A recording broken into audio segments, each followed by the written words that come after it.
ibyaha uri gusubiza umwami wawe ku musaraba, kandi iyo umusubije ku musaraba akaba bambye, uratabarwa nande, uragirirwa neza nande? Ariko mukeneye abantu babwira ngo received, akira. Ni igiki wakwakira gifite umumaro mu buzima bwawe kurenza kwakira umwami Yesu Kristo nk'umwami n'umukiza mu bugingo bwawe? Umvira ijambo ariko umva aka kantu nshuti yanjye. Mwakire nk'umwami n'umukiza, akubera umwami, ature muri wowe, akiza ubugingo bwawe, akiza ubuzima bwawe, akiza urubyaro rwawe, akiza umuryango wawe, akiza igihugu cyawe. Umwakire nk'umwami n'umukiza, ureke kumubabaza. Ariko uyu munsi ababatizwa ni benshi, wajya kureba ugasanga umubare nyamwinshi w'ababatijwe n'ubundi ubaye umubare nyamwinshi w'abakoze ibyaha. Ni ukubera iki? Ese ko tubona abantu bakira agakiza buri munsi ariko abihana, abahinduka tukababura? Ni ukuvuga ngo turakira agakiza ku munwa, turihana ku munwa, ariko ntabwo duhinduka ngo duhindukire dukore ibyo Kristo ashaka. Ariko umunyabwenge wa nyawe ahora ari munsi y'ibiganza by'Imana, ahora ari munsi aciye bugufi ategereje neza y'Imana. Bisobanuye ngo yitwararika mu byo avuga, yitwararika mu byo akora, yitwararika mu kazi ke ka buri munsi, yitwararika mu rugo abamo, yitwararika mu murimo w'Imana. Ariko bamwe mu bakozi b'Imana bafashe iby'Imana babihindura nk'agakinisho. Abavugabutumwa ntabwo bashobora kugendera uwo murimo, bavuge bati umuvugabutumwa bwiza bw'Imana ni umuntu ukwiye kugenda yigengesereye kuko atwaye amabanga y'Imana. Ndagira ngo mujya mubona ukuntu abantu batwara icyo bita Eucharistia bagemuriye abarwayi cyangwa se bagiye gutanga amasakaramentu, bagenda bigengesereye. Niko umukozi w'Imana wese yagakwiye kugenda. Ugenda ute? Nimba Yesu ari kurira, wagize ngo ari kurira ku bw'abapagani batari bamenye neza ye? Hoya, ahubwo ararizwa n'abari baravuye mu byaha, uyu munsi wa none bakaba barabisubiyemo. Ararizwa n'abantu basubira inyuma. Ugasanga wari usanzwe ufata umunsi ukaba imbere y'Imana, ukaba mu cyumba cyawe ugasenga Imana, ukavugana n'Imana, ukagirana ubusabane n'Imana, ariko uyu munsi ugakubita iminsi 30 udashobora kubana n'Imana ngo wumve icyo Imana ivuga. Nicyo gituma ya minsi ibi y'intege nkeya, ukisanga uri kuvuga ibintu bihabanye n'umwemeramana cyangwa se n'uwamenye Imana, bikarangira mu basambanyi uri kwibonamo, bikarangira urimo weza inzoga. Abantu bakaba icyorezo cyarateye mu banyamasengesho, mu bakozi b'Imana, bakagira ku rwego rwo kuvuga ngo inzoga nta kitwaye. Tekereza kuri icyo kintu, ugasanga mu by'ukuri mu ntege nkeya zawe icyo waziraga wamaze kukizirura. Ugeze ku rwego rwo kumva ko gusinda ntacyo bitwaye, kuba wasinda uririmba indirimbo zihimbaza Imana, kuba wasinda uri pastori, kuba wasambana. Ndagira ngo mwarabibonye mu minsi yashize aho abapasteri benshi, ndavuga benshi kuko bamaze kurenga 3 maze kumenya, bageze ku rwego rwo gupfira mu byaha. Uwa mbere bamukubitiye ivide mu kabari,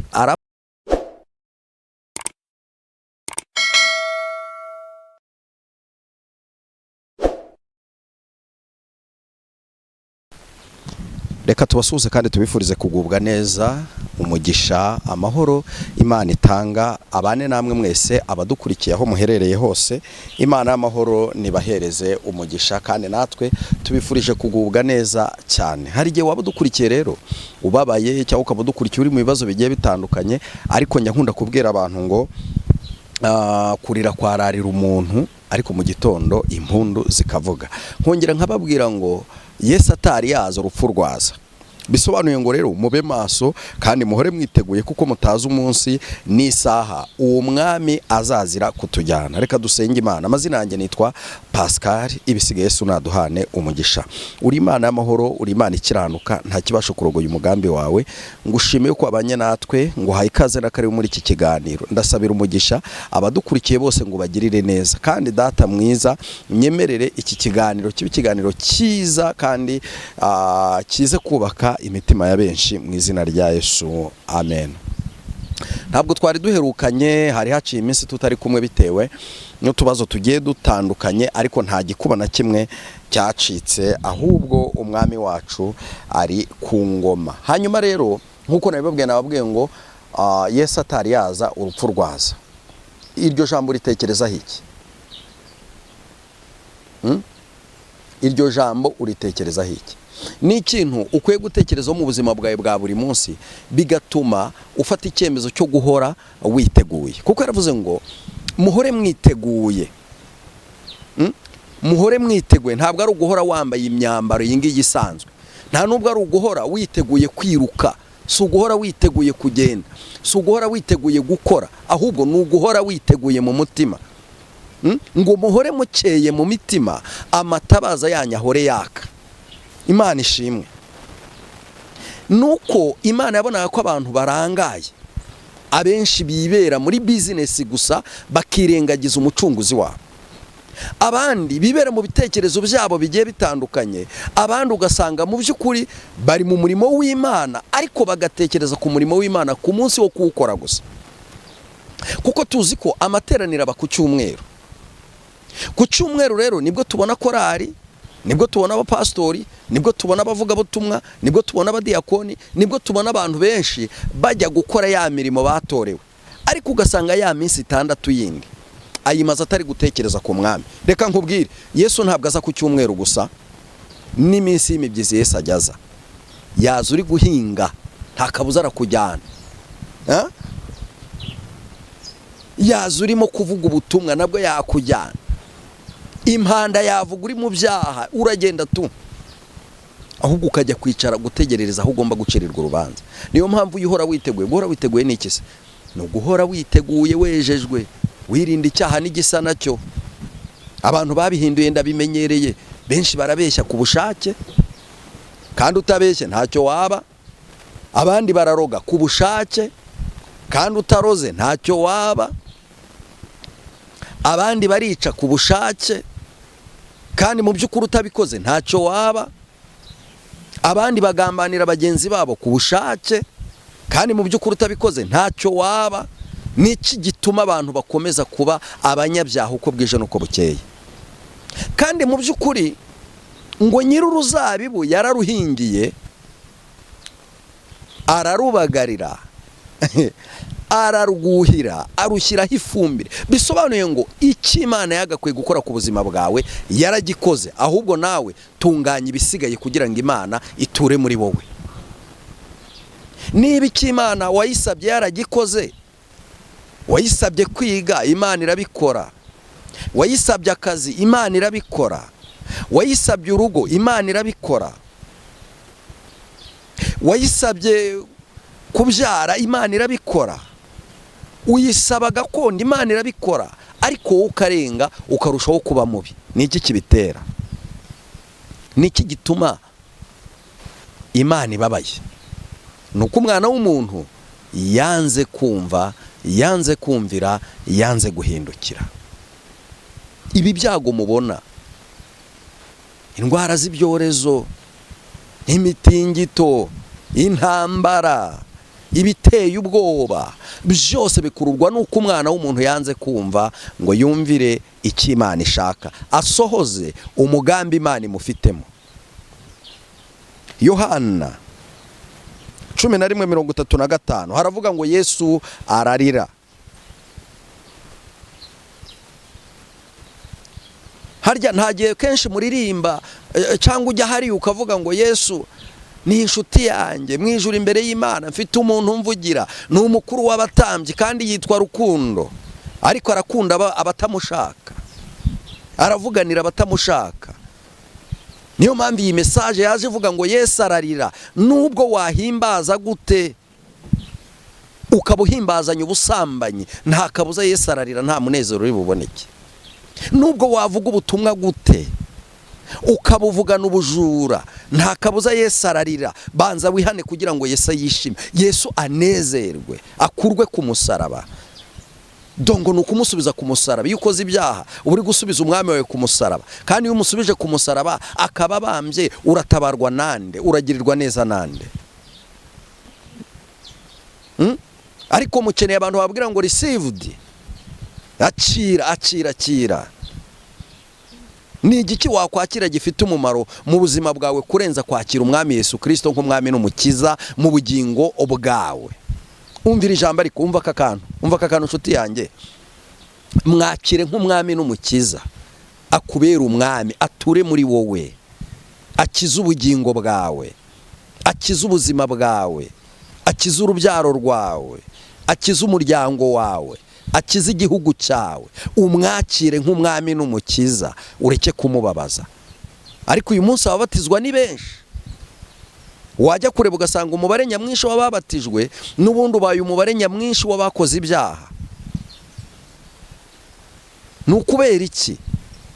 Ese ko tubona abantu bakira agakiza buri munsi ariko abihana, abahinduka tukababura? Ni ukuvuga ngo turakira agakiza ku munwa, turihana ku munwa, ariko ntabwo duhinduka ngo duhindukire dukora ibyo Kristo ashaka. Ariko umunyabwenge wa nyawe ahora ari munsi y'ibiganza by'Imana, ahora ari munsi aciye bugufi, ategereje neza y'Imana. Bisobanuye ngo yitwararika mu byo avuga, yitwararika mu byo akora, yitwararika mu kazi ke ka buri munsi, yitwararika mu rugo abamo, yitwararika mu murimo w'Imana. Ariko bamwe mu bakozi b'Imana bafashe iby'Imana babihindura nk'agakinisho. Abavugabutumwa ntabwo bashobora kugendera uwo murimo, bavuge bati umuvugabutumwa bwiza bw'Imana ni umuntu ukwiye kugenda yigengesereye kuko atwaye amabanga y'Imana. Ndagira ngo mujya mubona ukuntu abantu batwara icyo bita Eucharistia bagemuriye abarwayi cyangwa se bagiye gutanga amasakaramentu, bagenda bigengesereye. Niko umukozi w'Imana wese yagakwiye kugenda. Ugenda ute? Nimba Yesu ari kurira, wagize ngo ari kurira ku bw'abapagani batari bamenye neza ye? Hoya, ahubwo ararizwa n'abari baravuye mu byaha, uyu munsi wa none bakaba barabisubiyemo. Ararizwa n'abantu basubira inyuma. Ugasanga wari usanzwe ufata umunsi ukaba imbere y'Imana, ukaba mu cyumba cyawe ugasenga Imana, ukavugana n'Imana, ukagirana ubusabane n'Imana, ariko uyu munsi ugakubita iminsi 30 udashobora kubana n'Imana ngo wumve icyo Imana ivuga. Nicyo gituma ya minsi ibi y'intege nkeya, ukisanga uri kuvuga ibintu bihabanye n'umwemeramana cyangwa se n'uwamenye Imana, bikarangira mu basambanyi uri kwibonamo, bikarangira urimo weza inzoga. Abantu bakaba icyorezo cyarateye mu banyamasengesho, mu bakozi b'Imana, bakagira ku rwego rwo kuvuga ngo inzoga nta kitwaye. Tekereza kuri icyo kintu, ugasanga mu by'ukuri mu ntege nkeya zawe icyo waziraga wamaze kukizirura. Ugeze ku rwego rwo kumva ko gusinda ntacyo bitwaye, kuba wasinda uririmba indirimbo zihimbaza Imana, kuba wasinda uri pastori, kuba wasambana. Ndagira ngo mwarabibonye mu minsi yashize aho abapasteri benshi, ndavuga benshi kuko bamaze kurenga 3 maze kumenya, bageze ku rwego rwo gupfira mu byaha. Uwa mbere bamukubitiye ivide mu kabari arapfa, yagiye gusinda. Uwa kabiri yaguye mu nzu y'indaya, n'uwa gatatu ejo bundi yaguye mu nzu y'indaya. Ibyo mwarabibonye, kandi byitwa ngo nabashumba. Warangiza ukavuga ngo Yesu aratuje. Atuje gute se? Ahubwo ararira.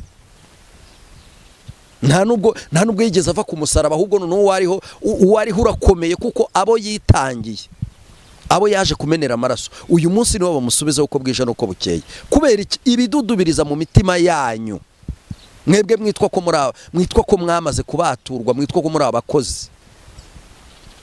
N'ubugome, n'ubugambanyi, ni ishyari ryabarenze.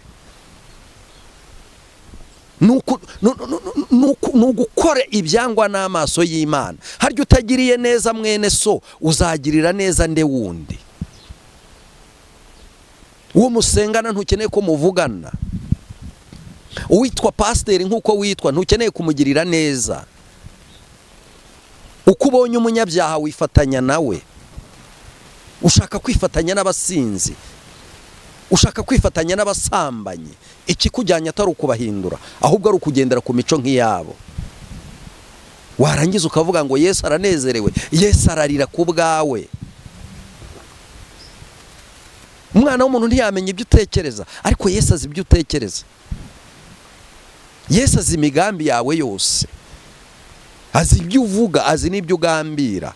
Icyakoze yasoreje ku ijambo rikomeye cyane, aravuga ngo ibyo byose urabikora nka kwihorera, ariko ninjya kuguhana nzabishyira imbere yawe, ibigushuka nta na kimwe kizagufasha. Ni gute abantu batanezezwa nuko Imana ibahaye agaciro nabo bagahereza abandi? Ni ukubera iki? Niki cyabaye?